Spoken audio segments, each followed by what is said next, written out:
Hello, Longview Chapel friends and families. My name is Tammy Gill. I'm the Children's Ministry Director at Longview Chapel in Lee's Summit, Missouri, and I'm excited today to begin a series of parenting moments on the 5 love languages of children, based on the book by Gary Chapman. And I thought we would take a little time each week just to review each of the 5 love languages and think about how to be more intentional in speaking your child's love language to make sure that they can feel all the love that you have for them in your heart. Now, the premise of the book is that there are many, many ways to show love, and most parents I know are showing love to their children. What we want to do is make sure we're showing the love in the way your child best can receive that, in the language that your child speaks. Now, Gary Chapman has identified 5 basic love languages: words of affirmation, quality time, physical touch, acts of service, and giving and receiving of gifts.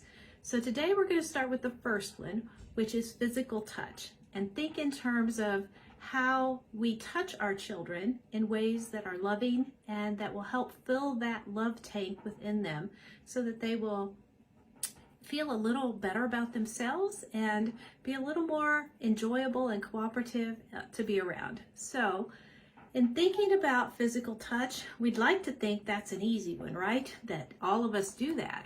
But if you stop and watch yourself, you may notice you're not doing it as much as you think.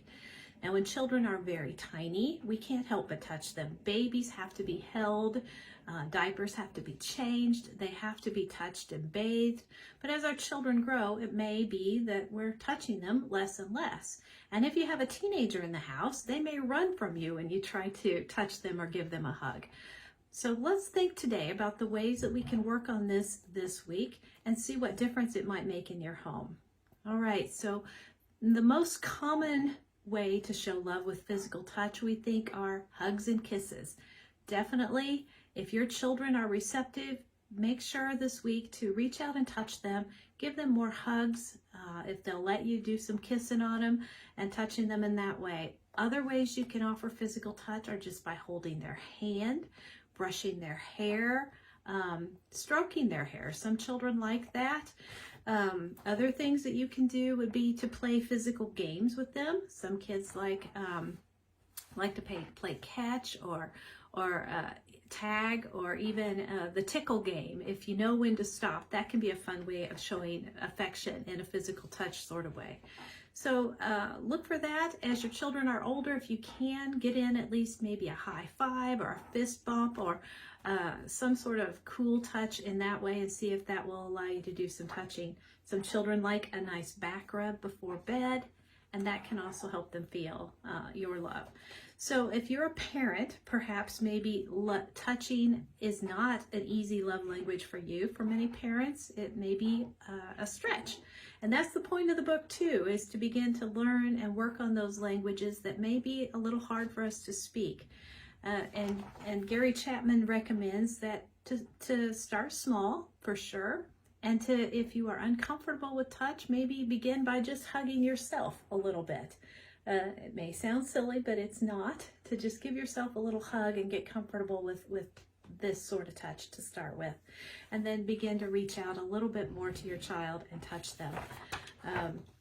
Another thing to remember with physical touch, that if a child's love language is physical touch, physical discipline can do so much more harm than good with a child whose love language is physical touch. Because if you touch them in a way that is aggressive, it's going to cut deeper inside than maybe with a child who has a different primary love language. So be sparing with any sort of physical discipline with a child in this way. So as you reach out to your children and touch them more this week, let's begin to notice if they seem to be a little more joyful, a little more pleasant, a little more playful and fun to be around, and also a little more cooperative. You'll find that as your child's love tank fills, the need for discipline becomes less and less, because they just want to cooperate, they want to please you, and they want to have a good relationship with you as well. So good luck. Let's experiment with this one this week, And if you have any great stories you'd like to reach out to me at the chapel, I'd love to hear how it's going, or if you have any further questions. So let's give this a go. Let's be more loving with our physical touch this week. And I look forward to see you next week with our next love language. Have a good one.